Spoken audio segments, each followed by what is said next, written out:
சுச்சக்ர வரதாச்சாரியம் சுத்தசத்வ குருத்தமம் ஸ்ரீநிதி ராகவம் வந்தே he அபார கருணாகரம் கவிதாஜித கல்லோலி கன்யகா காந்தவக்ஷசே கருணாதி குணாட்யாய கமலாநிதயே நமஹா. ஸ்ரீ சங்கரா தொலைக்காட்சி நேயர்களுக்கு வணக்கம்.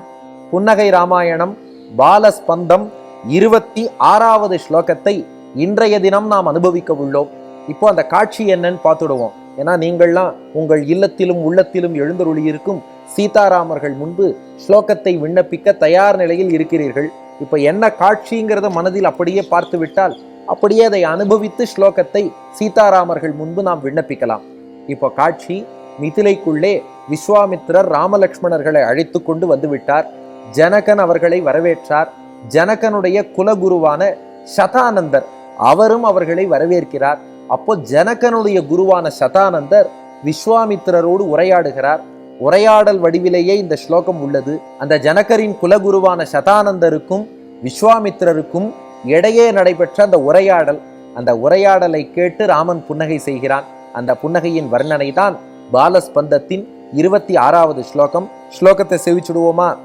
மன்மாதா கிமதர்ஷி தாசரதயே சந்தர்ஷிதா சங்கதா பித்ரா தே ஜமதக்னிரேவ முனினா ஸ்ரீரேணுகா சாபுரா இத்தம் கௌதமசூனுனா சகமுனௌ சம்பாஷமானே ததா யத்ராமஸ்மிதம் ஆனனே தவ பபௌ தத் சத்யம் ஏதத் பிரபோ என்பதுதான் ஸ்லோகம்.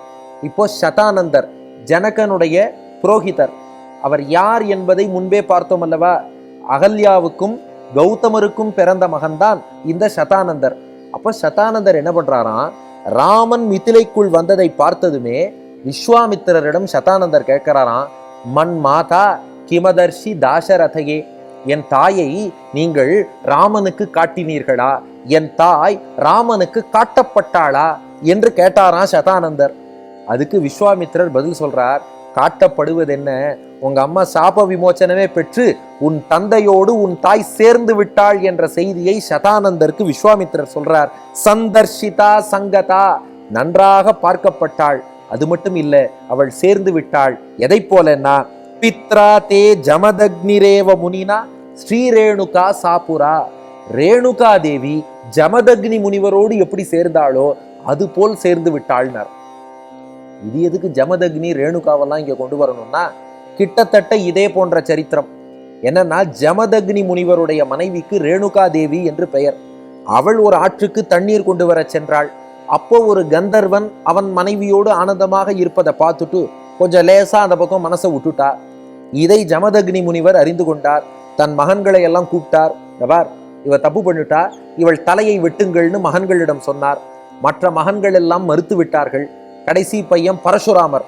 அந்த பரசுராமர்கிட்ட ஜமதக்னி சொன்னார், உங்க அம்மாவும் யாரோ ஒரு கந்தர்வனை பார்த்து மனசை விட்டுட்டா. நான் அப்பா சொல்றேன் அவளை வெட்டணும்னு, மற்ற பசங்களும் வெட்ட மாட்டேங்கிறா, நீ எல்லாரையும் வெட்டி தள்ளுன்ட்டார். பரசுராமர் பார்த்தார், எல்லாருடைய தலைகளையும் கொய்து விட்டாராம். இப்படி பண்ணலாமான்னா கொஞ்சம் பொறுமையாக இருங்கள், உள்ள விஷயம் இருக்கு. எல்லாரையும் கொன்று விட்டார் பரசுராமர்.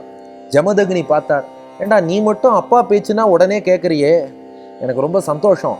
பரசுராமா, உனக்கு என்ன வரம் வேணும்னு கேட்டார். பரசுராமர் சொன்னாராம், தந்தையே, இப்போது யாரெல்லாம் இறந்து போனார்களோ எல்லாரும் மீண்டும் உயிர் பெற்று எழ வேண்டும். உங்களுக்கு தான் தவசக்தி இருக்கே, கொஞ்சம் எல்லாரையும் எழச் செய்யுங்கள்னார். உருகி போயிட்டார் ஜமதக்னி. சரி என்று சொன்னார். பார்த்தா ரேணுகா தேவி எழுந்தாள். மற்ற பரசுராமருடைய அண்ணன்கள் எழுந்தார்கள். ரேணுகாவை, தூய்மையாக ஆன அந்த ரேணுகாவை ஜமதக்னி தன்னோடு சேர்த்து கொண்டார். அப்படி ஒரு அபச்சாரத்தினாலே ஒரு சாபத்துக்கு ஆளான அந்த ரேணுகா எப்படி தன் கணவரான ஜமதக்னியோடு பழையபடி சேர்ந்தாளோ அதுபோல இங்கே அகல்யா சதானந்தரை பார்த்து விஸ்வாமித்திரர் சொல்றார், உன் தாய் அகல்யா சாபத்தால் கல்லா போனவள் தன் கணவரான கௌதமரோடு சேர்ந்து விட்டாள் என்று சொல்ல, இத்தம் கௌதம சூனுனா சகமுனௌ சம்பாஷமானே ததா. ராமா, இப்படி அந்த சதானந்தரும் விஸ்வாமித்திரரும் உரையாடிய போது அப்போது நீ புன்னகை செய்தா. யத்ராம ஸ்மிதமானனே தவ பபௌ தத் சத்யம் ஏதத் பிரபோ. இந்த உரையாடலை பார்த்து நீ சிரிச்சியராமா, அந்த புன்னகையைத்தான் வடுவூரில் நீ காட்டுகிறாய்ங்கிறார். அப்ப ஸ்லோகத்தின் கருத்து என்னன்னா, சதானந்தர் விஸ்வாமித்திரர்கிட்ட கேட்டார், எங்க அம்மா இந்த ராமனுக்கு காட்டப்பட்டாளா என்று.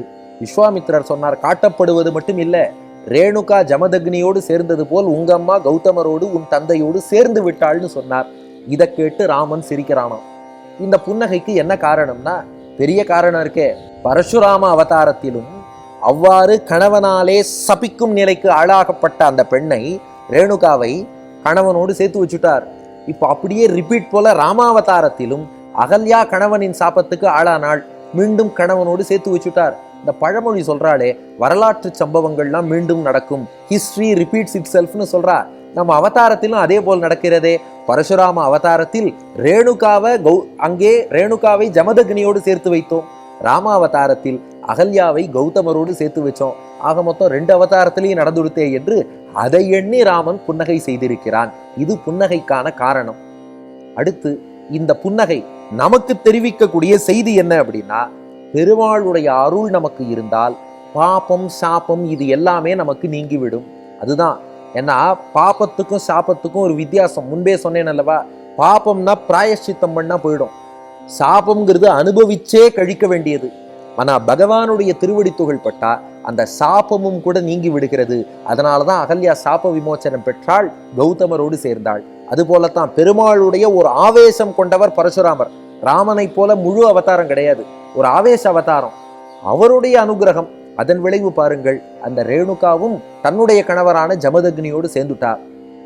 ஆக பெருமாளுடைய அருள் என்பது பாபம் மட்டும் இல்ல, சாபத்தையும் போக்க வல்லது. அங்கண் 2 கொண்டு எங்கள் மேல் நோக்குதியேல் எங்கள் மேல் சாபம் இழிந்து ஏலோர் எம்பாவாயின்னு ஆண்டாள் நாச்சியார் பாடினாள்.